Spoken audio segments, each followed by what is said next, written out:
All right, well, many of you would know of Gabrielle Chan's work, either through her 30-year journalistic career or through reading her book, Rusted Off, Why Country Australia is Fed Up. This book was the result of years of observation between her work covering politics in the Canberra Press Gallery and beyond, as well as her life on a sheep and wheat farm near a small town. Now, with the added perspective of being the city-born child of a Singaporean migrant, Gabrielle offers a unique insight into the varying stratas of Australian life. And of course, once an author, always an author. She's working on her second book on food, farming and landscape. So I suspect you'll all be in it now that she's been here today. So we thank her for leading our panel discussion tonight with the knowledge that if any of you up on here starts to is lost for words, I'm sure Gabrielle can fill in the gaps because she's got plenty to share with us as well. Thank you very much, Gabrielle. Thank you very much, Rebecca, and thank you. It's a pleasure to be here, and having been locked away writing a book for the last year, it's nice to see faces, other than my beautiful husband, of course. As Rebecca said, I have been watching politics for a long time, and so I come to the farming conversation not only as someone on a farm, but also from the policy end. So you'll forgive me if I stray into policy questions here, because I just can't help myself. I think there's so many great ideas that I've heard today on the stage and just in conversations. I want to start by acknowledging the Wiradjuri people, the traditional custodians of this land on which we meet, and their leaders past, elders past, present and future. I think we've got a lot to learn, you know, as anyone who has read Dark Emu and Biggest Estate on Earth and even The Yield by Tara June Winch, which I can recommend as a good read. I'll just introduce our panel tonight, probably most of whom you know anyway. To my left is George King, 7th generation Australian farmer, 5th generation on his property Cooming Park. After taking over the management in 1996, he saw the productive capacity of the property was degraded, attended the holistic management with the late Bruce Ward, and I guess the rest is history now. He's profitably running Cooming Park with no permanent staff, and he's got major infrastructure works there. His latest project is an app, onfarm.co, a platform for farmers to connect and collaborate. So that's really interesting. I'll ask you to welcome George. Say hello.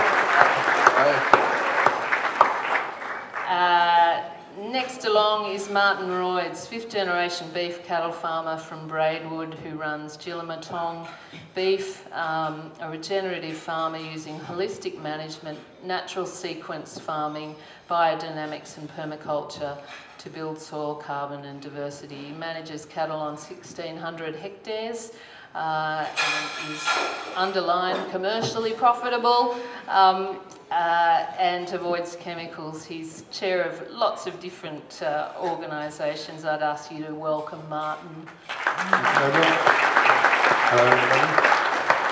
Rachel is someone who needs no introduction really, but with her husband Brian Brown, bought Eastbourne in the Nambucca Valley in '87, which is a 234 hectare cattle property, which was they farmed conventionally for 31 years. I think your farm manager, Mick Green, staged an intervention, wasn't it? Yep. And they stopped drenching, applying any chemical fertilisers and biocides, and began cell grazing their herd. And they have a goal through land to market partners and holistic monitoring to finish heifers to sell direct. Now, Charlie Arnott, I'm sure everyone listens to his podcast here. Oh, sorry,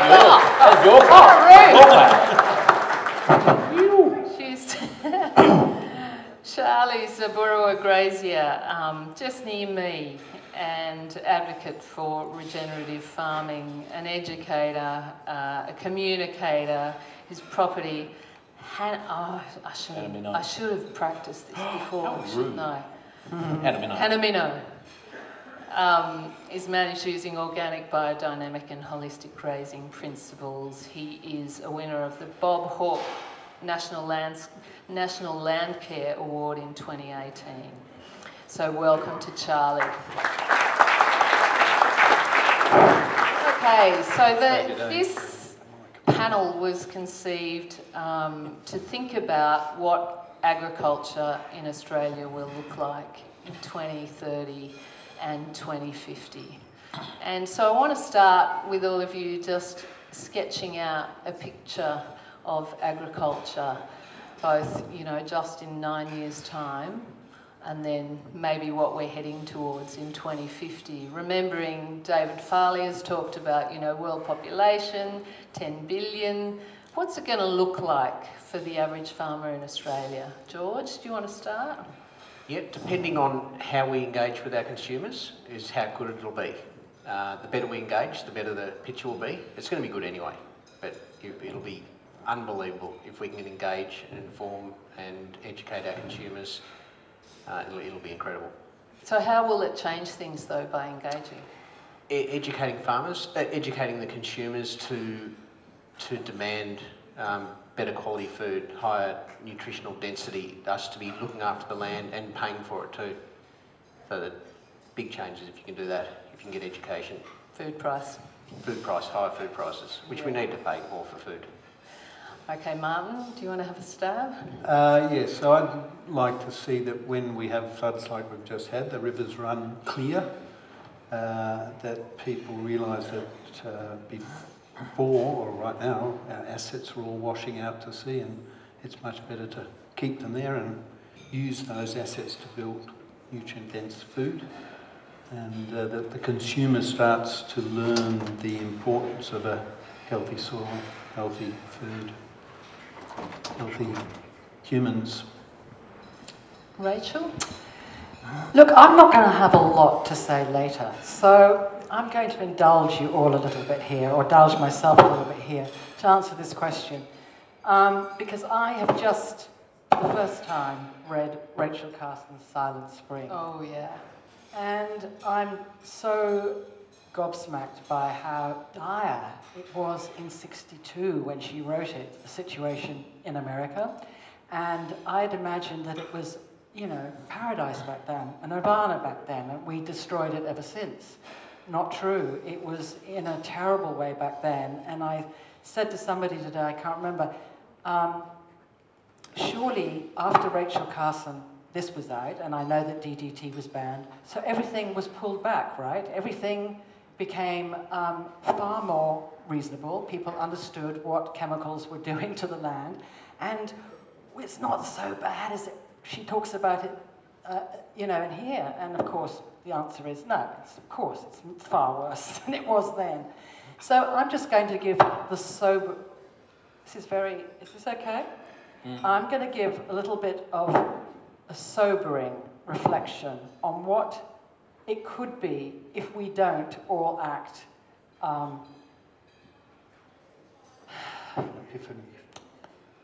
so strongly. You know, I know I'm talking to the converted here, but it's terrifying. It's terrifying. Can we just deal with that a little bit? Pull it down. Shall I just pull it down a bit? Yeah. Okay. So I'm just going to read this little bit of hers at the beginning, just to remind us. And she writes so beautifully, so indulge me here.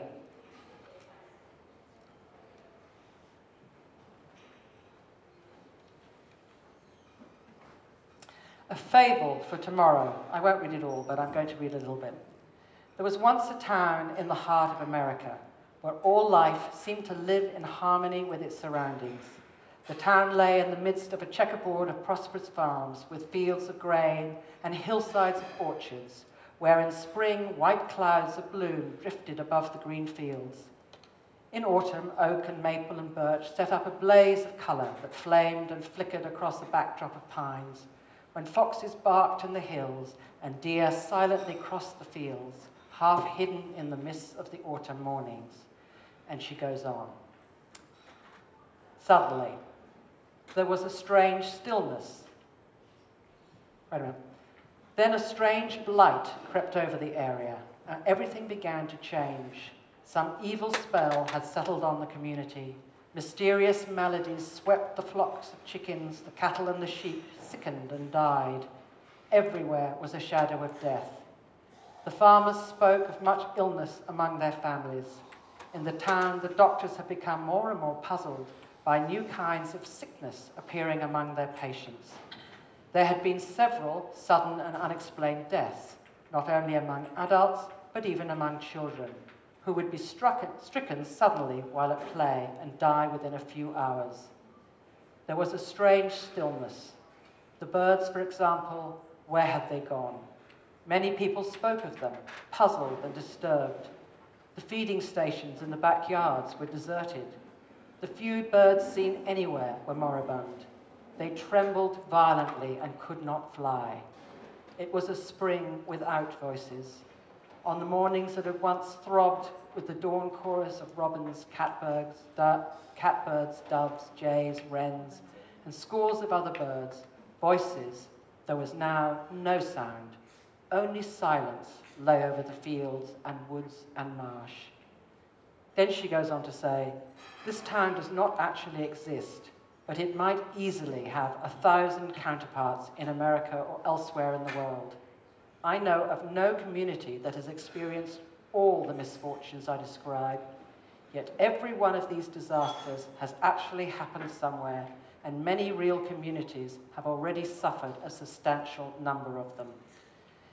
Anyway, I just thought it was, obviously today we've had such optimism and a sense of moving forward, and I guess I just wanted to spoil your fun. Bringing back to reality about, as we know, how dire the situation is and how there is no slacking, and over to you, Charlie. On a cheerier note. Thank you. 9 years' time. So I reckon... 9 years' time, 9 years' time, and okay. then 2050 as well. Okay. So I reckon 9 years' time, there'll be more of an emphasis on regenerative ag type practices in schools, at some level, in the curriculum, probably primaries and then maybe secondary by then. Is that based on inside knowledge? I can't tell you anything about that. No, not necessarily. No, it's. I mean, Kate Spry with her soil story, that's happening. Stephanie Alexander, that's not a new thing. That's a foundational, not necessarily part of the curriculum, but that's. There's more and more. As I'm having a conversation with someone today, Tori, if you're here, about how do we actually get those connections between city and country schools via food and regenerative ag type stuff. So schools, regenerative ag won't be normal, I don't think. It won't be normal. It won't be like, oh, I'm a new farmer. Well, actually, the new farmers might be a normal thing, but we're not going to have like a massive avalanche of current farmers in conventional. Suddenly, it won't be like we wouldn't have hit the threshold, I don't think, by then. I'd like to think we would, but I just don't know they will. I think that the chemical industry, whatever you want to call them, they will have some pretty interesting organic alternatives by then. Because I think they're already looking at that already, and they're trying to morph. They've got a 100-year plan, and I'm sure in 9 years' time they've got all that worked out, and they'll be looking at the current organic industry and how they can get a piece of the action. Don't know how that's going to look. Shoppers will be, Harris Farm are doing their regenerative campaign at the moment. The other big players will probably have a similar campaign by then. It'll be it's moving forward, absolutely. But I reckon, hopefully by 2050 there's a bit more progress by then. That's what I reckon. So that's interesting to me because none of you have mentioned the National Farmers Federation goal of $100 billion value by 2030. Then the National Farmers Federation. So that was a dollar goal, right, for 2030. So why aren't any of you talking about dollars?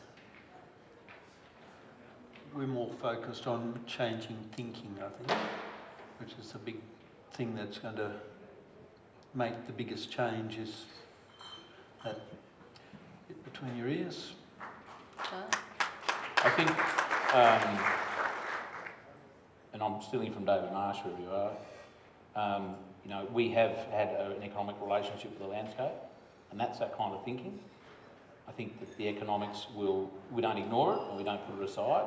It's front of mind, but it's also in combination with the ecological, the social, all the landscape functions. So it will be a result of focus on the things that conventional ag isn't currently focusing on. And look, I'm not surprised National Farmers that's front and centre for them. That's fine. That's their paradigm.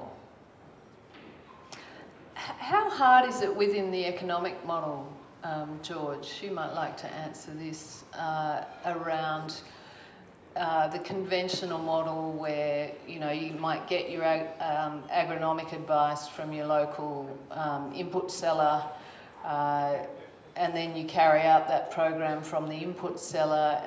I talk to a lot of conventional farmers all the time, and I get the sense that they feel like they're in this pincer grip between two ends, a cheap food price and an expensive input price. And I think, Martin, you spoke about this on Charlie's podcast, that declining terms of trade for farmers where their costs are rising and the cost of food is falling. Do you think part of the regen movement is a sort of response to that economic equation as well? Absolutely, and I think it'll get more so in the future. If you look at the macro world economic situation at the moment, and it's not good if you look at the big picture. We're looking down the barrel at all those input costs getting higher and higher and higher. Oil, chemicals, fertilisers, transport costs, all are going to increase, and which should push more and more people into regen ag, because it's something we can do. We can control those costs and eliminate a lot of them. So I think it's definitely a push to go into regen, and I think it'll be more so in the future. Huge. Martin, do you want to address Oh, well, I would think that's why most people are here, is because our cost of production were rapidly going up, and the money we were getting was coming down. And for me, that line crossed in around 1995, I think it was. A mate of mine rang up and said that we'd crossed that line and our cost of production was greater than what we were getting paid. And you know, we've now turned both those graphs around. Hopefully, the goal is that we get paid more for nutrient density, and so we get paid more, and definitely our costs will dramatically come down. Rachel, how big a consideration is the economic costs in running your farm? Because you talked again on, I mean, I've clearly been mining Charlie's podcast here, but you talked about growing up in the country in England and having that emotional connection, but how much of it was kind of the business equation and and the transition to regen, you know, has that changed things for you? Only insofar as I am in the process of trying to make a documentary on, and basically getting the idea of regen out to the ordinary consumer, the ordinary shopper who has a great choice, has a great power in her pocket, his or her pocket. And I feel a responsibility that if I'm going to be walking the talk, I need to, if I'm going to be making a documentary about it, I better be walking the talk, and I cannot therefore have a farm that is just about a lifestyle. I really have to have a farm that works. And certainly after doing my HM course, I was very confronted about my financial situation on the farm, and I've had to take a major look at that and it to become a major consideration, which puts me a little bit at odds with my husband. But yes, of course it's important. I mean, we're never going to bring people into this space unless people feel that they can make a living out of it, and they can send their kids to school and they can pay their mortgage, and et cetera, et cetera. So it's incredibly important that it is as viable. And one of the first things I did when I first went out on the documentary was to talk to these fine lads. And one of the first questions, the $100 million question is, are you making as much money as you were when you were conventionally farming? And the resounding answer has been, despite Holmes Sackett's report, that we are 5.8 or something minuscule under, you're all saying 5 times. You said, Martin. Yeah. Yep. Really incredible. Yeah. So, yeah, I am interested in that. But I'm actually very interested to know what you think about this. You've been deep in this whole sphere. What do you feel about it? Marinating in it. Yes. Well, I mean, and this goes to a question I was going to ask Charlie. So the economics is one thing, but the thing that interests me is the culture of farming and the culture in terms of how farming communities learn and how farming communities change. And in this space, because I spent so much time looking at policies, different policies, and listening to advocates talking around Canberra and lobbyists in various forms, how you get a conversation happening across the two groups. Because I see a lot of, some great advocating in Regen, but I also see some shouting. And it's a bit like Lynn Sykes said today. She said, if you attack what I do, I see that as an attack on me.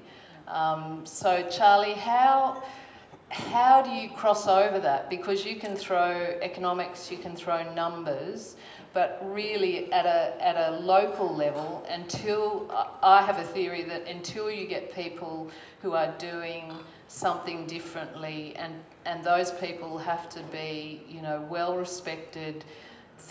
Change happens slowly, right? So have you thought about the way that in your communication and in your podcast, are you constantly checking the way that you talk about this stuff and checking in to make sure you're not, offending people or, straying too far into territory where people are going to be turned off?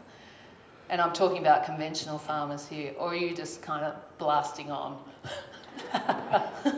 Yes. There was 2 questions. I was going to say no to the first one.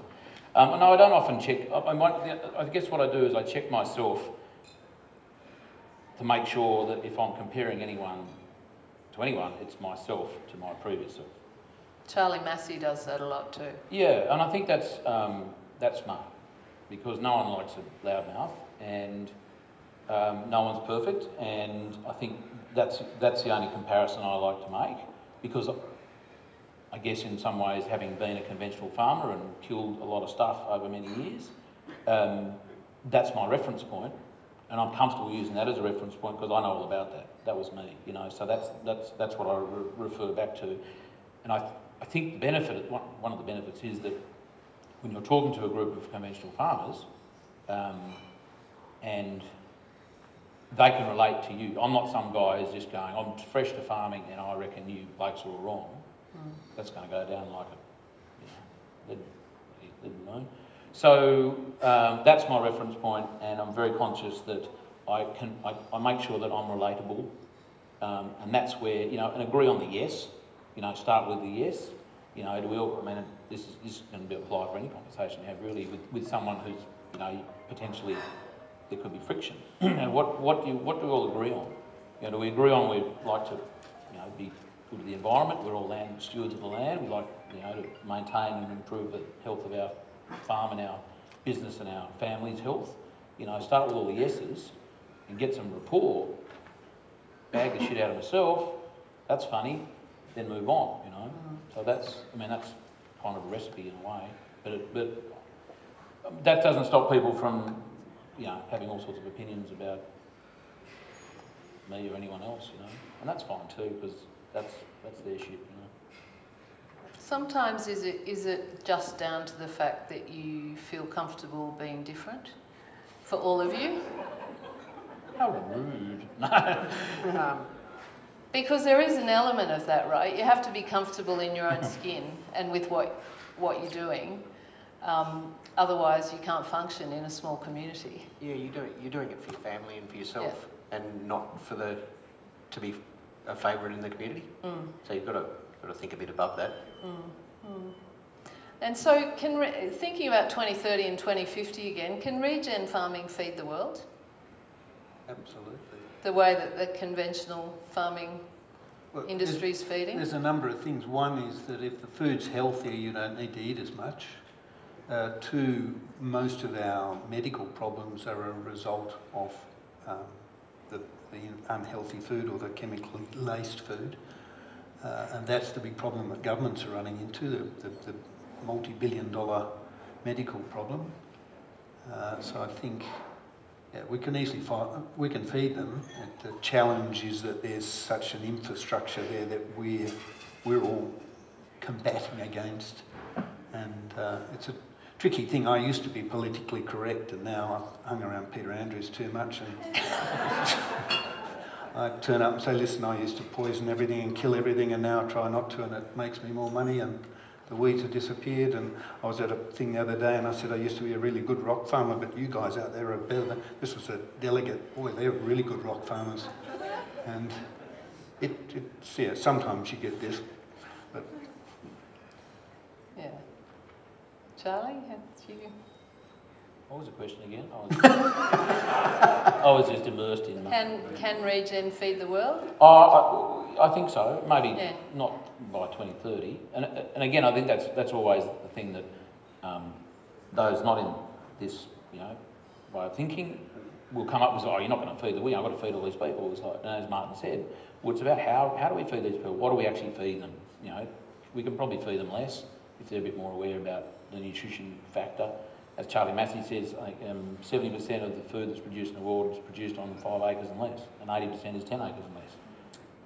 That's a lot of food, and that's a lot of people being fed in that style of production. So it's absolutely attainable, and in some ways we have to. I mean, because if we want the health, if we want to curb the health epidemic, not COVID, but I'm just talking about all of the modern diseases, then we really have to, and it's really it'll be the thing that'll save us, really. But the reality is we're producing plenty of food at the moment now. We waste 30%. We waste it, and then there's people over in other places. It's just the distribution is the problem.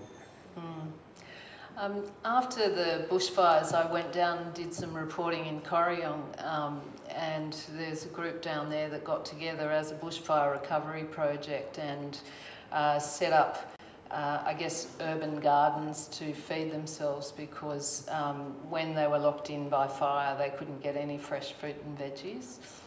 And some of the feedback, I wrote an essay for a publication called Fire, Flood, Plague. It was about 2020.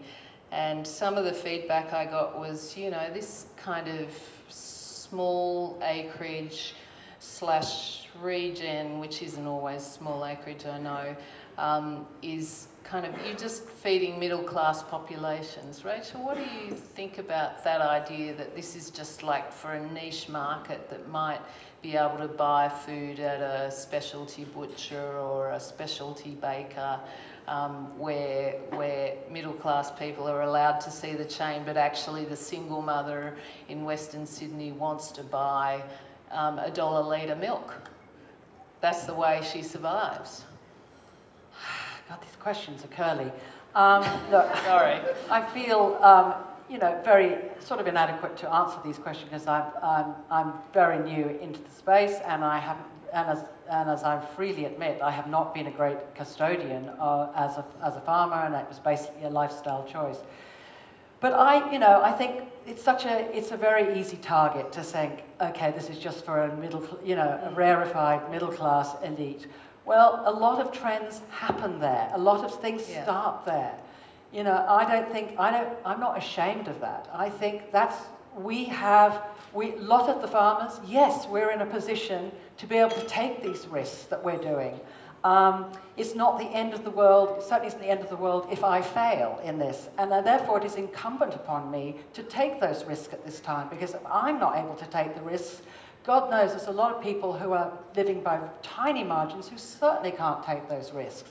So I think it is incumbent upon us who do have a bit of a fallback, and it isn't the be-all and end-all, to have a go, to come to these things, to, you know, to get Tony to put us into these extremely uncomfortable positions like being up here tonight, and, you know, and have a go about it, because, you know, hey, it's pretty dire. I think we've got to get out of our comfort zones and hope that that filters down, and hope that we start something, and hope that other people, that it resounds all the way down, and people, I mean, everyone's aware of what's going on, and everybody's looking for answers, and everyone's looking for hope.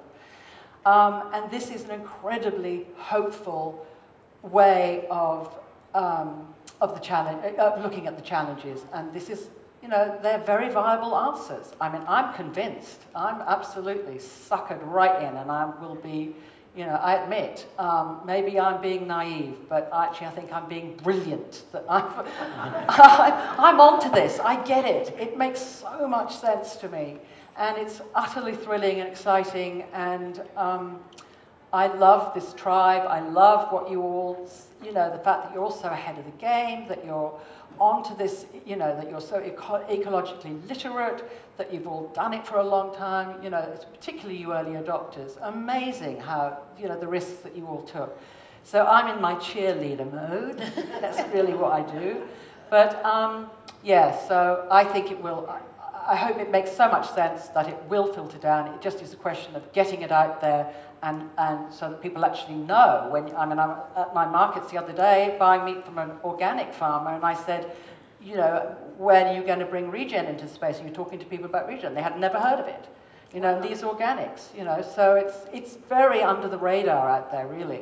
And I think when we live in our world, we think that no one else is talking about anything else. But you really have to step a little bit outside to realize that it's actually, there's a lot to be done to get the word out there, to make people just understand, you know, have a concept about what regen means and how much power they have to influence the way people farm, that farmers farm out there.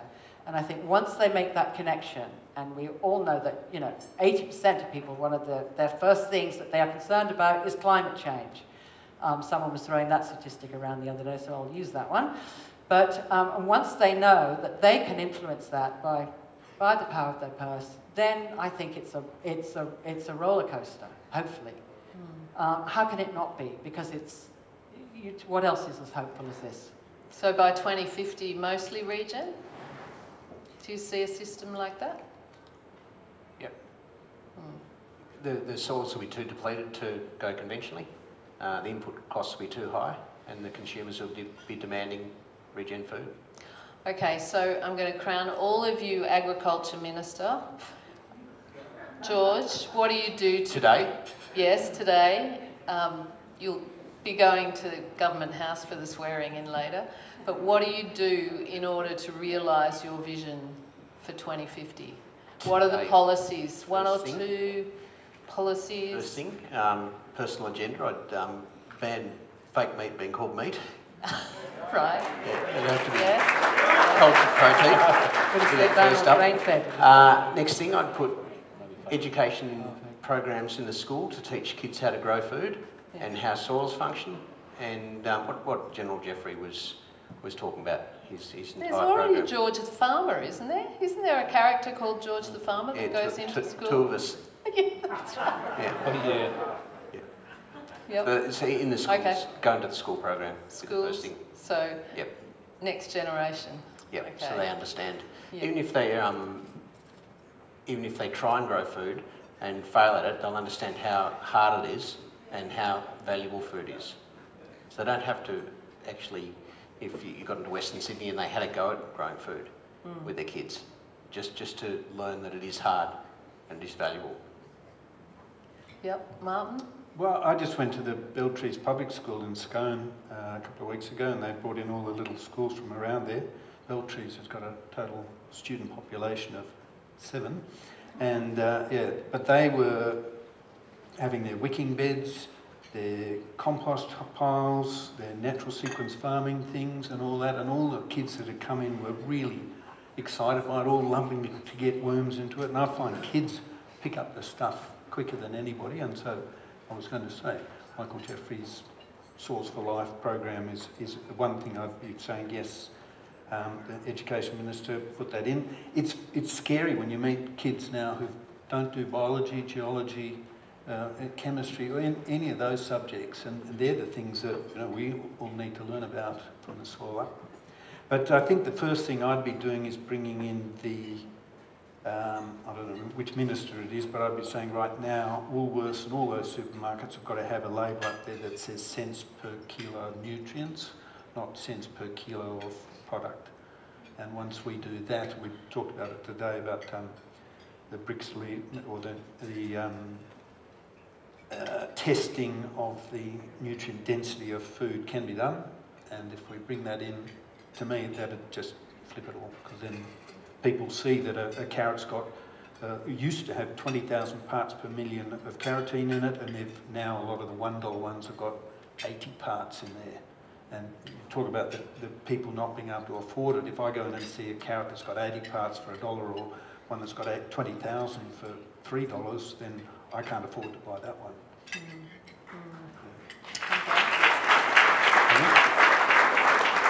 Okay, I think Rachel. I just got voted in Minister. Yeah. Rachel, apart from Silent Spring on the curriculum again, what else would you do? Definitely that.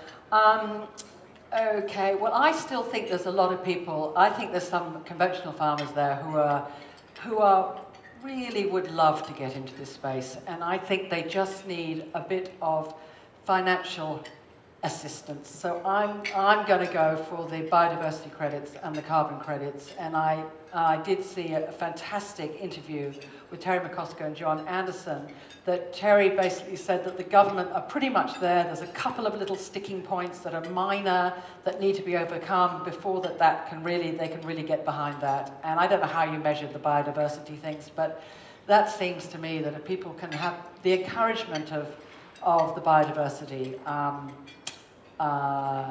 yeah, I haven't a clue how you do that, but someone would know. Well, ANU is measuring it right now, I think, right, for biodiversity pilots in each state. So that measurement is happening. I think the question is who pays. And maybe it's the private markets, maybe it's capital, maybe it's government, maybe it's a bit of both. But very interesting question. Charlie, you're Minister for a day. So I reckon I'd combine the Ag Department with the Health Department straight away. Oh, that's a good idea. Make it a super department. Well, just make it a normal department, that's what it should be. And I reckon probably, there's lots of things one might do, but one would be labelling. I would actually change the labelling system to say organic food is food and the other stuff is chemical food, and actually make that the identifier when people go into a shop. And that puts the emphasis on the farmers to identify, prove that they're not using chemical, and that's a many-headed beast in itself, because one might be farming organically and there's groundwater, chemical and all sorts of things, but anyway, the principle's there. And make that organic food, let's identify that as food, because that's what it used to be, and we've just got caught up in this whole shit fight with labelling, which is another conversation, but I think that might have some impact, I think. And can at both ends, sorry. So farming end, how they identify that food, how they're growing it, consumers, informed decision making. And can anyone see, as one final question, can anyone see a role, there's a lot more corporates coming into farming now in Australia, big corporations, big super funds. Can anyone see a role for those big organisations to change some of the space for farming systems? For them to become regenerative ag farmers, you say? Yes, or for some sort of, I mean, I know Andrew Ward's talking about farmers' mutuals. you know, how can farming companies benefit each other, I guess, is the question. Has anyone thought about that? Well, I'm getting a lot of younger people coming out now. There's a few younger people here today who are really excited about getting into agriculture. And there's all these methodologies of how to take, I hate saying this, but you know, older people, and how to hand the farm on when our time does come in another 30 years' time, and 40. But yeah, so there's those models that are coming up, and a lot of that, and I think that's good. But I think there's a lot of young people out there that they're a different mindset. When I was growing up, you had to be a self-made millionaire by the time you were 30 to be successful. You had to have so many cattle to be successful. All those sort of things. It was all money-based, and I've had to break out of that.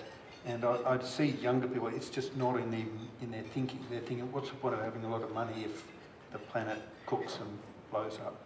In fact, the reason we're all sitting here is we sat down at New Year and did the same question.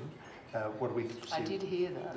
The world's going to be like, and most people at New Year are going, oh, I'm going to eat less, do more yoga and all that sort of stuff, but we were looking at what's going to be in the future, and we're sort of thinking, well, China's not going to go ahead because their leaders are not taking the people with them and all that. But anyhow, we went round and all us regen people were all very positive. And then we got to a young girl who just come out of university, and she said, well, if we don't figure out how to live on Mars, then, you know, we're all cooked. And that shocked us, because that's when we went, wow, she's not seeing hope. And that's what we're all about, really, is showing there is a way.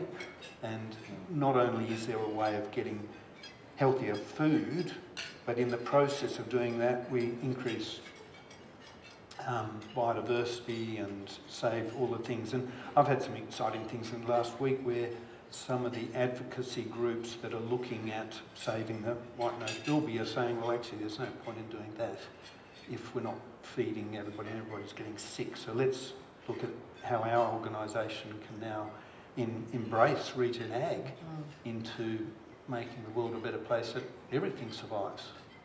Because we know the only species that's likely to disappear very quickly is us if we don't change.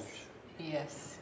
I think a great note to end on, hope, rather than rather than anything else. I'd like you to thank the panel for their wonderful contribution.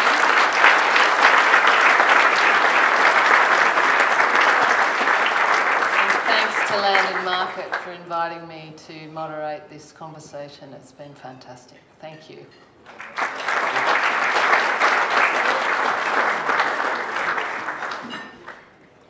So one more round of applause for Rachel, but not for Rachel, Gabrielle, and Rachel.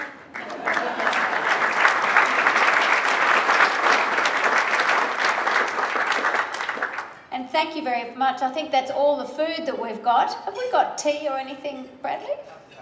Tea up the back. But carry on. I don't think we're getting chucked out anytime soon. So stay and continue chatting, and don't be late for your buses. All right, good night.